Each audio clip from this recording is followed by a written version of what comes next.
Erik ten Hag has been sacked by Manchester United after a lacklustre season of finishing 8th in the Premier League and finishing rock bottom of the Champions League group stage. He did win the FA Cup with United, but it wasn't enough to save his job. But United haven't messed around finding their replacement, as they've already chosen their next new manager. And it's just been announced by Fabrizio Romano that they've appointed me as the new man in charge for the next 2 years. The contract I've signed says I've got to try and win the Premier League, I've got to win the Champions League, and I've got to be competitive in domestic competitions. And there's been very mixed reactions to me being announced as the new manager of Manchester United, as you can see, but it's now my job to prove these guys wrong. But it certainly helps that United have already bolstered the strength of their squad this year by signing Joshua Zirkzee, Lenny Yoro, and Bayern Munich duo Matthijs de Ligt and Mazraoui. But I've only got 2 years to try and win the Premier League and Champions League with United, so this isn't going to be easy. Guys, welcome to the Manchester United career mode. Drop a like on this video if you're excited about the series, and smash that subscribe button if you're new around here. So here we are, guys. It's my first day in charge of Manchester United, and this is the starting team that we've inherited from Erik ten Hag. And there's a serious amount of quality in this team already. For example, Bruno Fernandes, our captain in that attacking midfielder role. There's Garnacho on the wing, who last year proved why he's such a good player. There's also new signing Matthijs de Ligt as well. Now, in fairness, it's our job to get the best out of this guy, because since he left Ajax, he hasn't really hit that form he once had, has he? And I think my job at United would already be in jeopardy if I didn't mention Kobbie Mainoo. What a player that the Red Devils have got on their hands with this guy. I would like to know what you think about me bolstering his overall by 2 or 3 though, because 72 overall seems a little low considering how good he was last year, both in the Premier League and of course in the Euros. However, whilst this team definitely has its fair share of amazing quality, there's also players that we do need to potentially get rid of. Marcus Rashford being one of them. Now, I'm not sure if United fans will agree with me saying this, but I feel like he is a good player, but he's got no consistency, not a good attitude, and definitely no work rate, man. I don't feel like he belongs at United anymore. I feel like we need to get rid of him. There's also Jadon Sancho, which is a little bit tricky because we did see him come out of his shell a bit and perform well at Dortmund, but I just don't feel like him in United mix. And that, to be honest, really is a shame, but I've only got 2 years with United. I can't really muck around with players that are going to drag United down, so I feel like we do have to part ways with him. And then, of course, there's Antony, one of the worst transfers in Premier League history, and I'm not exaggerating when I say that. This guy's been absolutely awful. Antony's on the transfer list alongside all these other players that I don't feel really have a future at Manchester United under my management. Now, you will have noticed I've put Lenny Yoro on the transfer list for a loan move. Now, I know this may not go down well with you United fans, but just hear me out.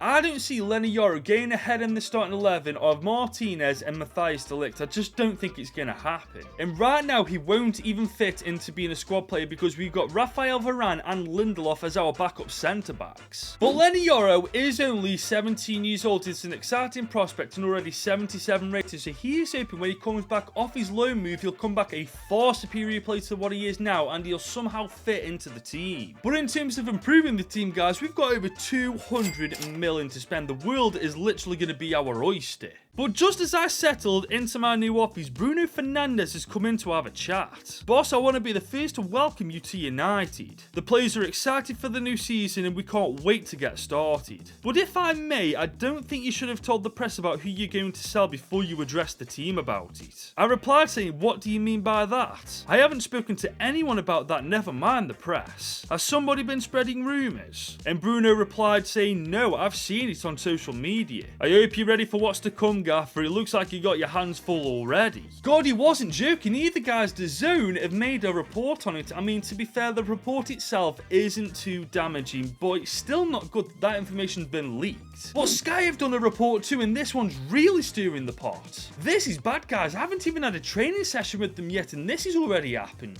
But that's out of our control now. It's out in the open. People know what we can do is focus on what we can control, primarily our tactics, which right now is on stand. standard. I mean, there's a few options, these wing play, these tiki-taka, these gegenpress, which is my personal favourite. However, I am leaning towards wing play with United. I mean, we've got Garnacho on one side, we'll have somebody far better than Anthony Rashford or Jadon Sancho on the other. I feel like wing play is the way to go. And as you can see, guys, I've already added coaches to our coaching system. Now, I don't personally buy any coaches less than 4 stars because over the season they do get better even if they are bronze, but as the season progresses, you better believe we're going to be adding more coaches to our system. Now, this is really interesting, guys. Man City have put a bid in for Luke Shaw for 29 million. Now, the fact that City are after him of all teams means I'm definitely rejecting this, but honestly, I don't think I'm going to sell Luke Shaw anyway. I've definitely got no intentions to. In my opinion, he's actually one of the better defenders United have got. And Real Madrid want Rasmus Højlund for 26.4 million. Are they honestly for real? They must be living in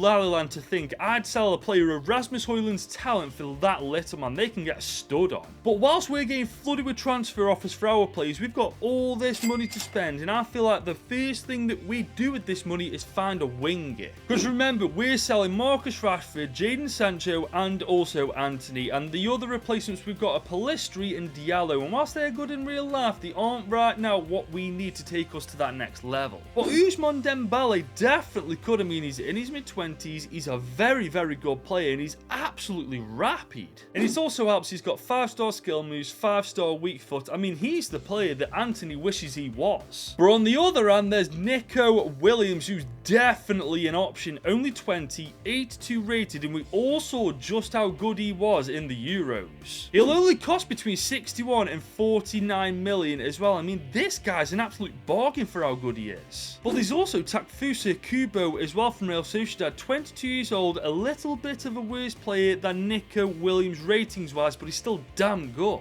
But out of these 3 players, guys, I'm leaning more towards Nico Williams. I mean, his performance in the Euros was genuinely world-class, and I feel like out of the 3 wingers, he's the most complete by a mile. And the fact that his market value is only 40 million is absolutely amazing for us. We're going to offer 54 million. I feel like that's 6 million over their lowest market value for him. Are they going to accept it though? No, they want Diego Dallo and 31.5 million. Now, I've personally got no intention of selling Diego Dallo, so I feel like we're going to reject that and just up our price a bit. And we're going to up it to 57.5 million. Are they going to accept that though? They've accepted it. Lovely stuff. Is going to be on a 5-year contract earning 72 grand with a 660k bonus. I feel like he's going to accept this. He wants 2 grand more. You absolute pedantic little git. But it is what it is, guys. He's absolutely phenomenal. I feel like that extra 2k a week is going to be worth it. And there he is in the Manchester United shit. He'll be wearing the 34 number. We're definitely going to have to sort that out. But it's official. Nico Williams is our first transfer as United's manager. We've definitely got to sort this number out though. 34 now. I really want him to be a main part of the team, so I feel like, well, we're selling Marcus Rashford anyway, so we're going to give him the number 10. But I think we're going to convert him to a right winger because he's got 5-star weak foot. That means that if he's on the right, he can cut inside and have a pop with his left foot, and it'll be just as good as his right foot. However, Garnacho, on the other hand, doesn't have 5-star weak foot just yet, so we're going to cater to what our strengths are on the wing, especially when our tactics revolve around them. And there he is, guys, in the team, and may I say so myself, that front 4 is looking pretty damn decent. And we've still got 151 million to spend now, but to be fair, I feel like our next transfers should be somewhat similar to what they're doing in real life because they're not quite done yet in the transfer window. Now, at the time of recording this, Manuel Ugarte is in deep talks with Manchester United. It's definitely over halfway done, so I feel like the most realistic thing to do right now is to actually sign him up ourselves. To be fair though, he's a great player, 22, 81 overall, got some insanely well-rounded stats for a holding midfielder. I mean, this one I don't blame Man United for. He's a great player. We are going to be offering around 43 million for him. His lowest value was actually 39 to a record. Okay. We've got a chance to get rid of Marcus Rashford right now. I don't mind if I do. I tell you what though, let's lower it to about 10 million and see if they'll go for that. Will they? 13.7. Okay, I don't want to give them 13.7 because I'm very, very petty. Let's see if they'll go for 11.5 instead. Nope, they're going 30. Do you know what? Let's just freaking pay it. Why not? We want to get rid of Marcus Rashford, and this is how we do it. And it's done, guys. Manuel Ugarte has signed for United. I mean, 2 players players in, and we've only spent like, what? I actually can't remember how much we spent on our first signing, but I think it's over 60 million we've spent on 2 players. That isn't bad business at all. And him, alongside Kobbie Mainoo in that holding midfielder role, honestly, I reckon they're going to boss the midfield.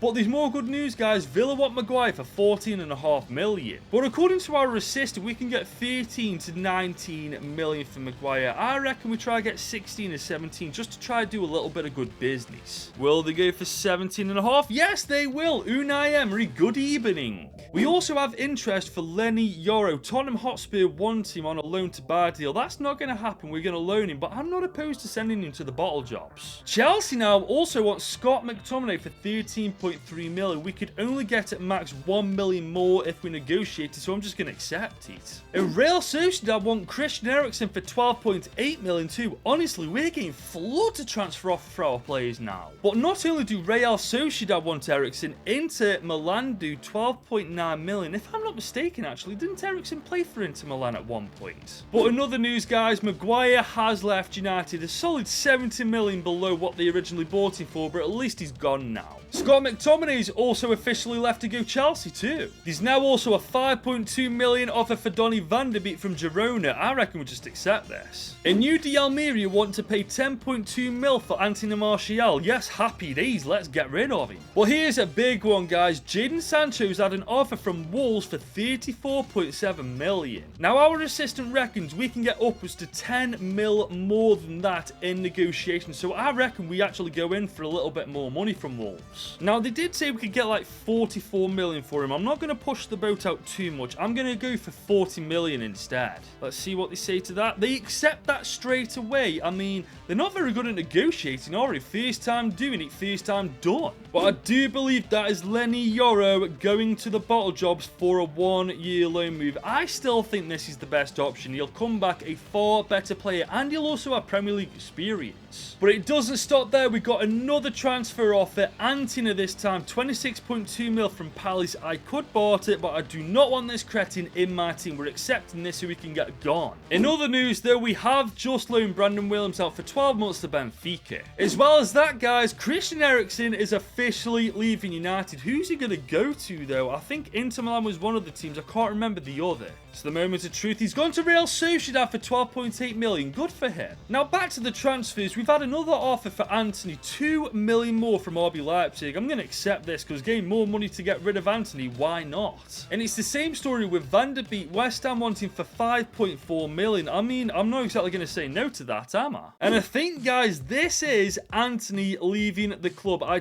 couldn't really give a rat's backside where he's gone to. I just wanted him gone. Has he gone to Palace, though? Yes, he has. 26.2 million. Lovely jubbly. Now, in other news, guys, Nico Williams training to become a right winger is complete. Let's see if he goes up and overall. Yes, he does. 83 rated. Beautiful stuff.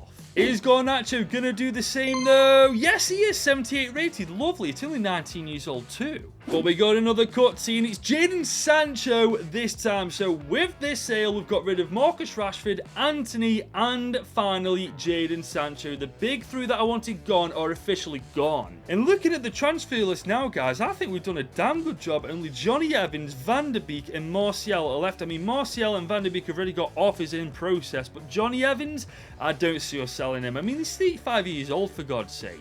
Now, we do have an offer from PSG for Bruno Fernandes, 86.3 million. I mean, that is quite enticing, to be fair. However, I feel like you United fans would come for me with pitchforks if I sold him, so we're going to reject this. But we've got another cutscene. Van der Beek is leaving. I think he's going to West Ham United. I feel like they paid 5.4 million for him. I'm really not sure at this point. Everything's just a blur. Where has he gone to, though? West Ham United. Lovely stuff. And we've got another cutscene, guys. This time, Martial. It's the last person on the transfer list that we wanted to sell aside from Johnny Evans. That's our business done for now in the transfer window. And we've now got over $250 million to spend after selling all the dead wood in the United squad. Guys, we are absolutely minted. I mean, until we play anybody at the very least, guys, I don't know where I'd want to actually buy for in this starting team, because right now, I'm very happy with who we've got. But we do have our first game in the Premier League against Wolverhampton Wanderers first up. And to be fair, guys, this is a great test. Wolves aren't a pushover.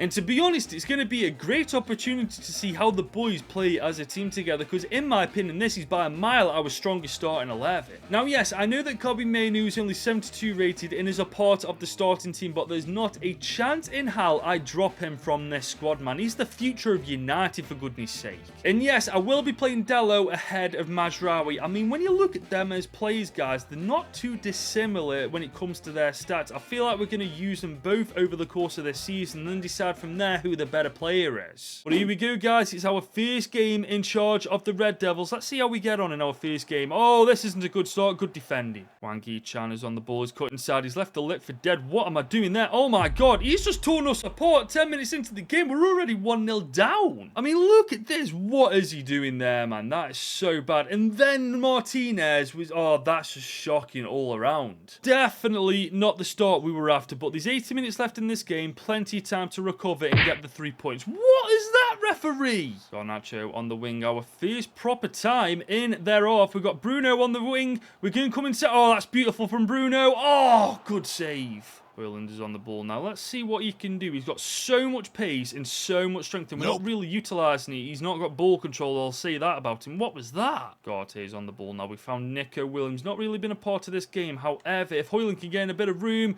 he can't. Højlund, man, you're 6'9", for goodness sake. Why aren't you getting in the box? That was no joke. A dreadful first half, man. We've got to book our ideas up. It's Wolves, for God's sake. Imagine if we played against Man City. We get annihilated. However, this is decent. We've got Alejandro Garnacho coming forward. Can he get a shot off? Can he get a goal? Good save again. Garnacho on the ball now. We're going to try and come inside. Oh, that's beautiful play from Garnacho. He's done too. The referee. How was that not a free kick? Thank you very much. I've just realised I'm terrible at free kick. I tell you what, that's just around the wall. Let's put a good amount of power on it and see what happens. Can that go? Oh, that's a great attempt. Good save again. I tell you what, we are really cooking in this second half. That's a great delivery as well. Can we get out of that? No, that's a wasted opportunity. Bruno's on the ball. He's waiting for that run from Garnacho. He's not making it. Finally, he's making a run. There we go. Garnacho, use your pace to get around Gomez. He's done it. Garnacho, Alejandro Garnacho to equalise the game. We've finally done it.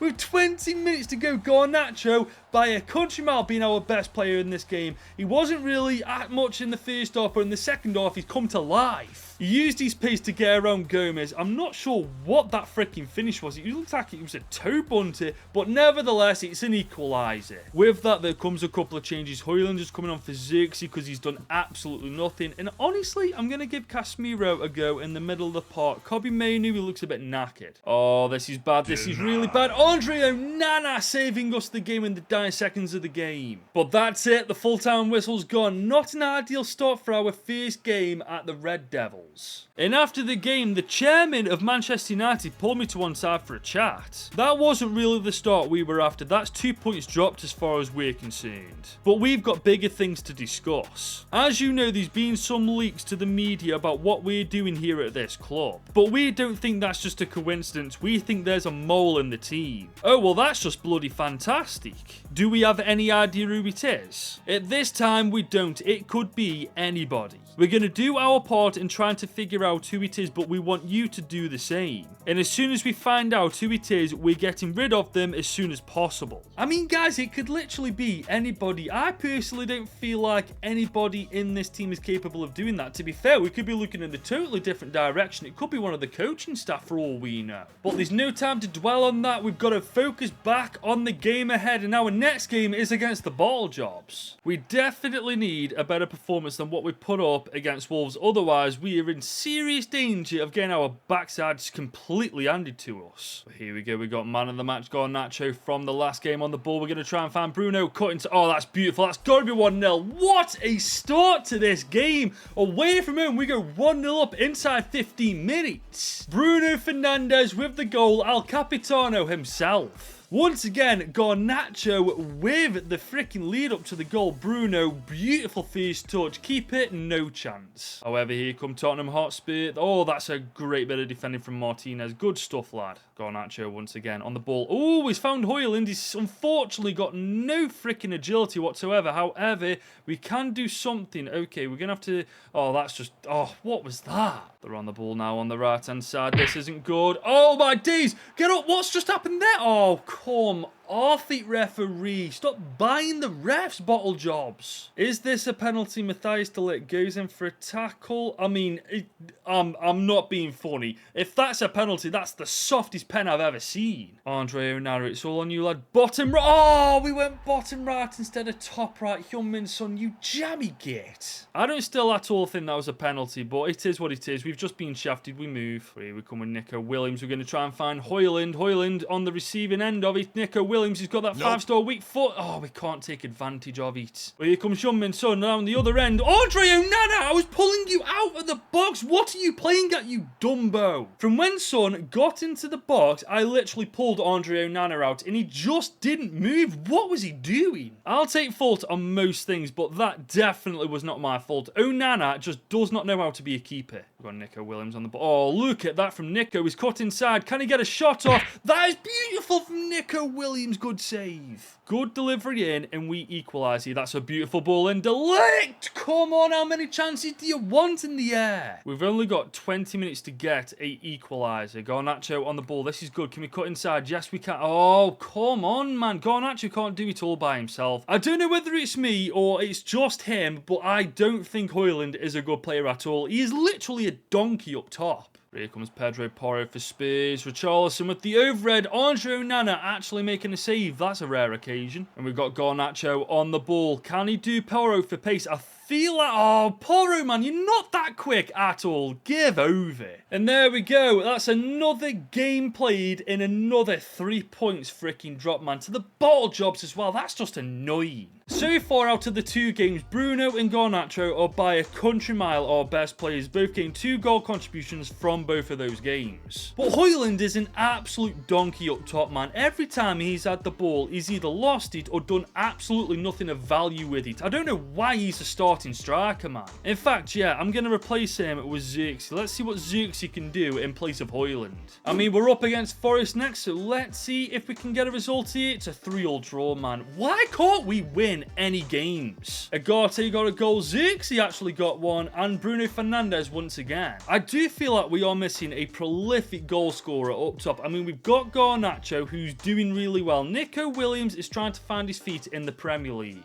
But I'm not convinced of our 2 strikers, man. Højlund, especially. Zirkzee, I'm a bit 50-50 under. The first chance he gets, he scores a goal. But we've got 295 million to spend, guys, and the transfer window is still open. I mean, I feel like if we are to move forward with Manchester United, not only do we need a much more experienced striker than the ones we've currently got, we need one who knows how to score goals and who knows how to win games. So I'm thinking we relive the past, guys. I'm thinking we bring Cristiano Ronaldo back for 1 or 2 more years to have one last dance in Europe. Now, I know that he had a stinky Euros for Portugal, but he's genuinely the greatest goal scorer of all time, and he'll be a massive asset to us on the pitch and off the pitch with Højlund and Zirkzee. And considering he'll cost a max of 27 million, it's not like we can't afford him either. And especially with us being 15th in the Premier League, we're going to have to take action one way or another, bringing in Cristiano Ronaldo, or whether that be a striker that one of you guys suggest in the comment section down below. Also, don't forget, I'm holding a mini press conference in episode 2, so if you've got any questions you'd like to ask me, put them in the comment section down below as well, and they may or may not be addressed. But that's where we're going to leave this episode, guys. If you have enjoyed the start of this Manchester United career mode, drop this video a big old thumbs up and smash that subscribe button if you are new around here. And if you want more United content from me, just click this video right here from when I took over them for 10 seasons.